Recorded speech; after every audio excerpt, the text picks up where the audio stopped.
चलिए आज हम इस वीडियो में फिजिक्स का सेट नंबर 2 देखते हैं। तो चलिए फर्स्ट क्वेश्चन है, न्यूटन का गति का प्रथम नियम दर्शाता है। न्यूटन का जो गति का प्रथम नियम है वो किसको दर्शाता है? तो उसे जड़त्व को दर्शाता है। और इस प्रथम नियम को ही गैलीलियो का नियम भी कहा जाता है या जड़त्व का नियम भी कहा जाता है। तो इसका राइट आंसर हो जाएगा ऑप्शन सी। चलिए नेक्स्ट क्वेश्चन है, रॉकेट किस सिद्धांत पर कार्य करता है? रॉकेट जो है वो रेखीय संवेग संरक्षण के सिद्धांत पर कार्य करता है। तो इसका राइट आंसर हो जाएगा ऑप्शन सी। चलिए नेक्स्ट क्वेश्चन है, परम शून्य ताप होता है, परम शून्य जो ताप होता है वो कितना? 0 केल्विन होता है। तो इसका राइट आंसर हो जाएगा ऑप्शन बी। चलिए नेक्स्ट क्वेश्चन है, एक लिफ्ट का द्रव्यमान 500 केजी है, लिफ्ट के केबल में तनाव क्या होगा जब यह 2 मीटर प्रति सेकंड स्क्वायर के त्वरण से ऊपर की ओर जा रही है? ऊपर की ओर जा रही है तो त्वरण का मान दिया हुआ है, स्मॉल जी का मान 9.8 मीटर प्रति सेकंड स्क्वायर, तो वो हो जाएगा 6900 न्यूटन का उस पर त्वरण कार्य करेगा। तो इसका राइट आंसर हो जाएगा ऑप्शन सी। चलिए नेक्स्ट क्वेश्चन है, एक पिंड का आवेश -80 माइक्रोकूलम है। देखिए एक पिंड का आवेश दिया हुआ है -80 कूलम माइक्रोकूलम। इसके अतिरिक्त इलेक्ट्रॉन की संख्या होगी, इसके अतिरिक्त इलेक्ट्रॉन की संख्या कितनी हो जाएगी? तो वो हो जाएगा 5 × 10⁻14। इसका राइट आंसर हो जाएगा ऑप्शन सी। चलिए नेक्स्ट क्वेश्चन है, एक प्रकाश किरण की आवृत्ति 6 × 10⁻14 हर्ट्ज है। जब यह 1.5 अपवर्तनांक के माध्यम से संचलन करती है तब इसकी आवृत्ति होगी, तो इसकी आवृत्ति हो जाएगी 6 × 10⁻14 हर्ट्ज। इसका राइट आंसर हो जाएगा ऑप्शन ए। चलिए नेक्स्ट क्वेश्चन है, एक 60 वाट के बल्ब में 0.5 एम्पियर की धारा बहती है, 1 घंटे में इससे गुजरने वाला कूलम होगा। तो 1 घंटा में इससे गुजरने वाला कूलम वो हो जाएगा 1800 कूलम। तो इसका राइट आंसर हो जाएगा ऑप्शन डी। चलिए नेक्स्ट क्वेश्चन है, जब एक दंड चुंबक का उत्तरी ध्रुव दक्षिण की ओर निर्देशित करता है या निर्देशित होता है तथा दक्षिणी ध्रुव उत्तर की ओर निर्देशित होता है तब उदासीन बिंदु होगा। देखिए जब एक दंड चुंबक को हम लोग लटकाते हैं तो उत्तरी ध्रुव जो होता है वो दक्षिण की ओर निर्देशित होता है तथा दक्षिणी जो ध्रुव होता है वो उत्तर की ओर निर्देशित होता है। तो जो उदासीन बिंदु है वो कहाँ पर होगा? तो वो हो जाएगा चुंबकीय अक्ष पर। जो उदासीन बिंदु वो हो जाएगा चुंबकीय अक्ष पर। तो इसका राइट आंसर हो जाएगा ऑप्शन ए। चलिए नेक्स्ट क्वेश्चन है, यदि वायु का सापेक्ष कांच का अपवर्तनांक 1.5 है तो कांच के सापेक्ष वायु का अपवर्तनांक, देखिए वायु के सापेक्ष जो कांच का अपवर्तनांक होता है 1.5 और कांच के सापेक्ष अब वायु का अपवर्तनांक बताना है, तो वो हो जाएगा 2/3। इसका राइट आंसर हो जाएगा ऑप्शन बी। चलिए नेक्स्ट क्वेश्चन है, वायु में प्रकाश की चाल 3 × 10⁸ मीटर प्रति सेकंड है, तो 1.5 अपवर्तनांक वाले माध्यम में प्रकाश की चाल होगी। तो इसमें से बताना है प्रकाश की चाल कितनी हो जाएगी, तो वो हो जाएगा 2 × 10⁸ मीटर पर सेकेंड। इसका राइट आंसर हो जाएगा ऑप्शन बी। चलिए नेक्स्ट क्वेश्चन है, वेग परिवर्तन के दर को कहते हैं, वेग परिवर्तन के दर को त्वरण कहते हैं। तो इसका राइट आंसर हो जाएगा ऑप्शन डी। चलिए नेक्स्ट क्वेश्चन है, किस रंग का प्रकीर्णन सबसे अधिक होता है? तो जो सबसे अधिक होता है वो बैगनी का होता है और लाल रंग का प्रकीर्णन सबसे कम होता है। तो इसका राइट आंसर हो जाएगा ऑप्शन ए। चलिए नेक्स्ट क्वेश्चन है, +4D क्षमता वाले लेंस की फोकस दूरी होगी। देखिए जो क्षमता होता है वो डायऑप्टर में देता है, तो +4 डायऑप्टर क्षमता वाले लेंस की फोकस दूरी होगी, तो वो हो जाएगा प्लस में 0.25 मीटर। तो इसका राइट आंसर हो जाएगा ऑप्शन सी। चलिए नेक्स्ट क्वेश्चन है, अवतल लेंस से बने प्रतिबिंब का आवर्धन सदैव होता है, सदैव क्या होता है? अवतल लेंस से बनाना है तो वो सदैव 1 हो जाता है। इसका राइट आंसर हो जाएगा ऑप्शन सी। चलिए नेक्स्ट क्वेश्चन है, बल का SI मात्रक क्या होता है? तो बल का SI मात्रक kg मीटर प्रति सेकेंड स्क्वायर। इसका राइट आंसर हो जाएगा ऑप्शन ए।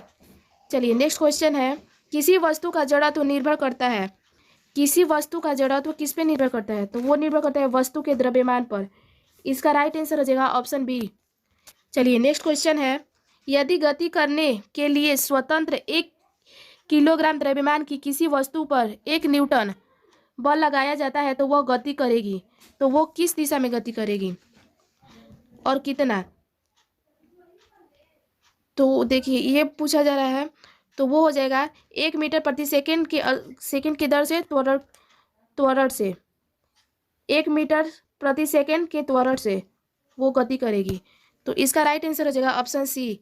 चलिए नेक्स्ट क्वेश्चन है, जी का अर्थ होता है, जो स्मॉल जी है उसका अर्थ क्या होता है? तो स्मॉल जी का अर्थ स्वतंत्र रूप से गिरती हुई वस्तु का त्वरण। जो ऊपर से जो कोई वस्तु गिरेगा वो स्वतंत्र अवस्था में रहना चाहिए। गिरती हुई वस्तु का त्वरण को हम लोग स्मॉल जी से निरूपित करते हैं। तो इसका राइट आंसर हो जाएगा ऑप्शन डी। चलिए नेक्स्ट क्वेश्चन है, चंद्रमा का द्रव्यमान पृथ्वी के द्रव्यमान का लगभग 1/81 है। यदि चंद्रमा पर पृथ्वी का गुरुत्वाकर्षण बल F हो तो पृथ्वी पर चंद्रमा का गुरुत्वाकर्षण बल होगा। देखिए चंद्रमा का गुरुत्वाकर्षण बल जो होता है वो लगभग, जो चंद्रमा का द्रव्यमान होता है पृथ्वी की अपेक्षा 1/81 गुना अधिक होता है। तो बताना है यदि चंद्रमा पर पृथ्वी का गुरुत्वाकर्षण बल अगर F हो तो चंद्रमा पर क्या लगेगा? तो जो चंद्रमा पर लगेगा वो हो जाएगा F/81। इसका राइट आंसर हो जाएगा ऑप्शन ए। चलिए नेक्स्ट क्वेश्चन है, किसी वस्तु का प्रतिरोधकता परिवर्तन नहीं होती है यदि, ठीक है, किसी वस्तु का प्रतिरोधकता परिवर्तित नहीं होती है। अब क्यों नहीं होती है? तो वो प्रतिरोध का आकार बदल जाता है, इसीलिए परिवर्तित नहीं होती है। तो इसका राइट आंसर हो जाएगा ऑप्शन सी। चलिए नेक्स्ट क्वेश्चन है, किसी पिंड का द्रव्यमान दोगुनी तथा वेग आधा करने पर उसका गतिज ऊर्जा क्या हो जाएगी? जब किसी भी पिंड का द्रव्यमान को दोगुनी कर दिया जाए मतलब 2m और वेग को आधा कर दिया जाए तो जो गतिज ऊर्जा होता है तो वो क्या हो जाएगा? तो वो भी आधी हो जाएगी। तो इसका राइट आंसर हो जाएगा ऑप्शन ए। चलिए नेक्स्ट क्वेश्चन है, विद्युत सेल स्रोत है। विद्युत सेल जो है वो किसका स्रोत है? तो विद्युत सेल वो विद्युत धारा का स्रोत है। इसका राइट आंसर हो जाएगा ऑप्शन ए। चलिए नेक्स्ट क्वेश्चन है, फ्यूज तार का गलनांक है। फ्यूज तार का जो गलनांक होता है वो क्या होता है? तो वो फ्यूज तार का गलनांक निम्न होता है। तो इसका राइट आंसर हो जाएगा ऑप्शन बी। चलिए नेक्स्ट क्वेश्चन है, एक विद्युत बल्ब पर 12 वोल्ट 60 वाट अंकित है तो इसकी धारा होगी।